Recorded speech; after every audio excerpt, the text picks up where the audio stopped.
Perkenalkan, nama saya Satriani dari Universitas Islam Negeri Alauddin Makassar, Fakultas Kedokteran dan Ilmu Kesehatan, jurusan Kesehatan Masyarakat, Peminatan Kesehatan dan Keselamatan Kerja. Jadi di sini saya akan memaparkan sedikit tentang penyakit akibat kerja yang disebabkan oleh timah dan persenyawaannya. Nah, sebelum melangkah lebih jauh, ada baiknya kita mengetahui terlebih dahulu apa sih itu penyakit akibat kerja. Jadi, penyakit akibat kerja adalah suatu penyakit yang disebabkan atau diakibatkan oleh pekerjaan itu sendiri, alat yang digunakan, lingkungan pekerjaan, serta bahan-bahan yang digunakan pada saat bekerja. Nah, selanjutnya yaitu definisi timah atau stannum, atau biasa jadi dikenal dengan timah putih. Timah putih. Jadi, timah adalah logam berwarna putih keperakan dengan kekerasan yang rendah, berat jenis 7,3 serta memiliki sifat konduktivitas panas dan listrik yang tinggi. Nah, biasanya logam timah banyak dihasilkan oleh mineral ekonomis atau biasa disebut juga dengan kasiterit atau SnO2. Nah, timah putih memiliki nomor massa 50 yang memiliki sifat mudah ditempa, tidak mudah teroksidasi, tahan karat, sehingga banyak digunakan untuk melapisi logam lain yang digunakan sebagai kemasan bahan makanan. Nah, adanya logam dalam kemasan makanan seperti makanan kaleng biasanya apabila kemasan tersebut rusak dan masuk ke dalam tubuh dapat menyebabkan berbagai macam penyakit.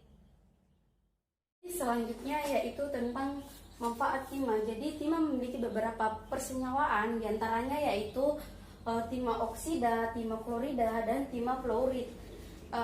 Timah oksida atau biasa disebut dengan SnO2 digunakan dalam pembuatan kaca, keramik glasses, dan warna, parfum, kosmetik, tekstil, dan pemoles untuk baja. Selanjutnya yaitu timah klorida. Nah, timah klorida atau SnCl2 digunakan dalam pewarna, polimer, tekstil dalam cermin perak, sebagai pengawet makanan, sebagai zat adiktif dalam parfum, dan sebagai agen antigumin dalam minyak pelumas. Selanjutnya yaitu timah fluorid, di mana timah fluorid atau SnF2 digunakan sebagai zat adiktif pada pasta gigi untuk membantu melindungi terhadap rongga mulut. Jadi selanjutnya yaitu cara mengontaminasi tubuh atau cara timah masuk ke dalam tubuh.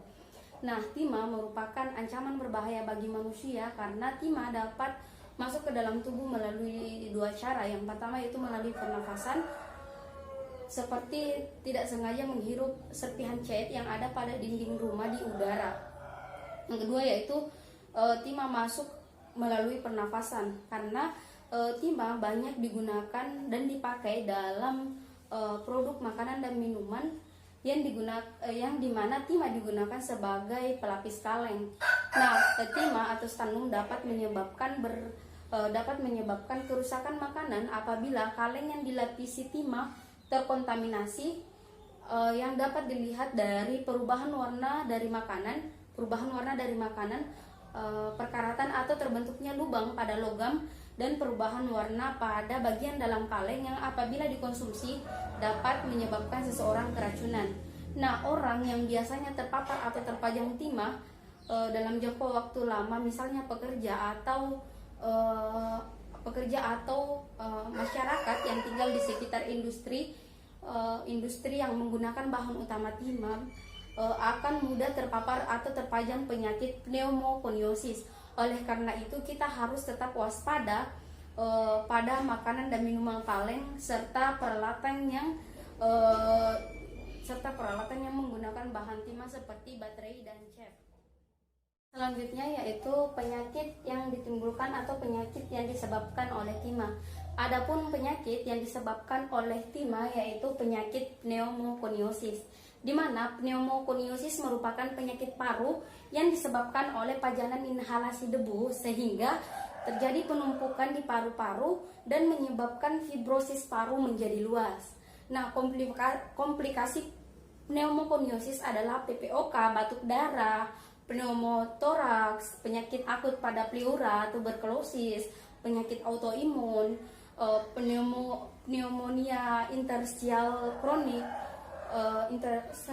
dan keganasan. Nah, penyakit pneumokoniosis suatu penyakit saluran pernafasan yang disebabkan oleh debu dan paru-paru. Nah, penimbunan timah dalam paru-paru biasa disebut stenosis.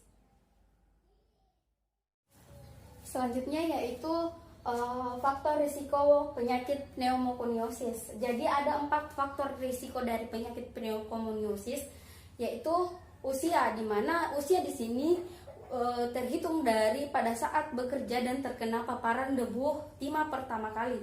Yang kedua yaitu pola hidup, di mana penyakit pneumokoniosis ini dapat dipengaruhi juga oleh pola hidup yang kurang sehat dan kebiasaan merokok yang berlebihan.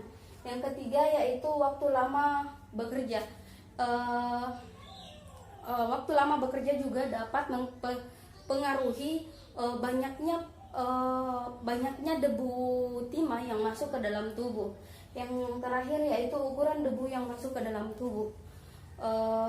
Dilihat dari berapa besar ukuran timah yang masuk ke dalam tubuh dan menyebabkan penyakit pneumokoniosis.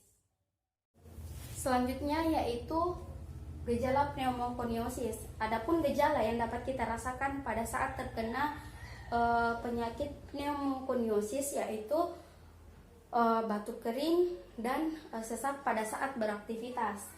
Nah, selanjutnya yaitu pencegahan dan pengendalian pneumokoniosis. Ada 5 cara yang dapat kita lakukan. Yang pertama yaitu kontrol teknik atau mekanik atau perancangan, yaitu dengan merubah struktur objek kerja untuk mencegah pekerja terpapar potensi bahaya seperti pemberian pengaman mesin dan pemberian alat bantu mekanik. Selanjutnya itu kontrol administrasi, di mana pengendalian ini dilakukan dengan menyediakan sistem kerja yang dapat mengurangi kemungkinan seseorang terpapar bahaya.